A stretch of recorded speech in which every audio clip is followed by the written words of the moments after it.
Assalamualaikum warahmatullahi wabarakatuh. Selamat berjumpa kembali anak-anak ibu bersama Ibu Ceria Haiti SPD.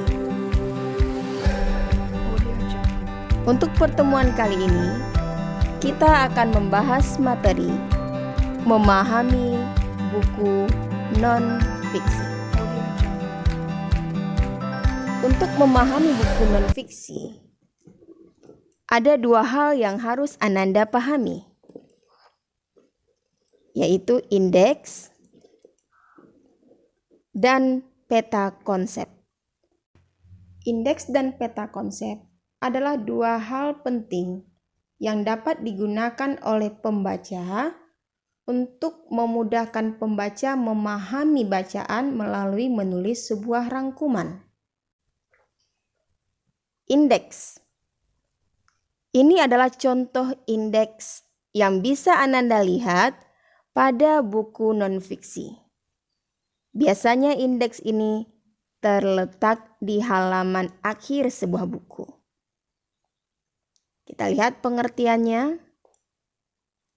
Indeks adalah daftar kata atau istilah penting yang terdapat dalam buku cetakan.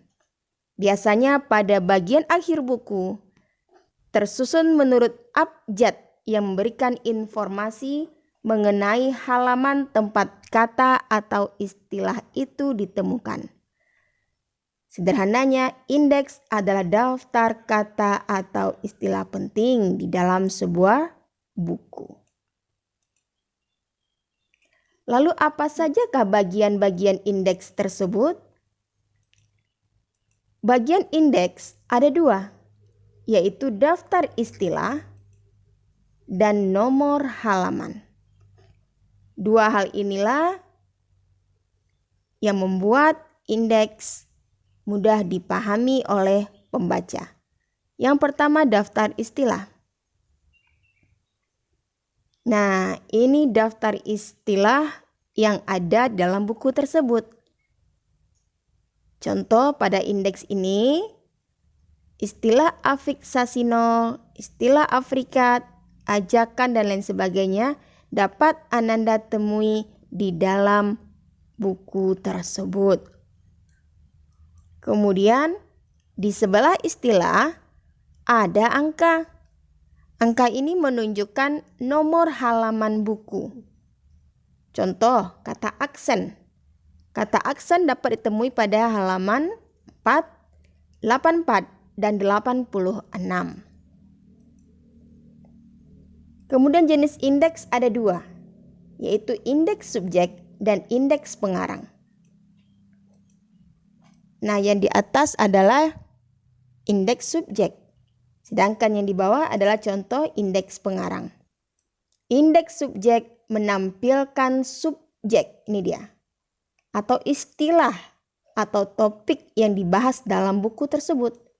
Sedangkan indeks pengarang menampilkan nama pengarang atau penulis yang dicantumkan di dalam buku tersebut. Kemudian kita lihat pula peta konsep. Peta konsep adalah suatu bagan skematik untuk menggambarkan suatu pengertian konseptual seseorang dalam rangkaian pernyataan. Ini menurut Kusuma dalam Mulyana tahun 2017. Bagaimana kamu membuat peta konsep untuk non-fiksi? Biasanya, untuk membuat peta konsep non-fiksi, Ananda harus memahami pokok-pokok isi buku. Karena peta itu nanti akan berupa pokok-pokok isi buku. Bagaimanakah contohnya? Mari kita lihat contoh peta konsep non-fiksi. Ada yang membuatnya seperti pohon, punya cabang dan ranting, dan ini adalah pokok-pokok isi buku tersebut. Biasanya peta konsep dibuat semenarik mungkin. Peta konsep dibuat menarik agar memudah pemahaman pembacanya. Kemudian kita lihat pula yang kedua, peta konsep fiksi. Biasanya peta konsep fiksi ditulis berupa alur cerita, bukan pokok-pokok isi buku seperti buku non-fiksi.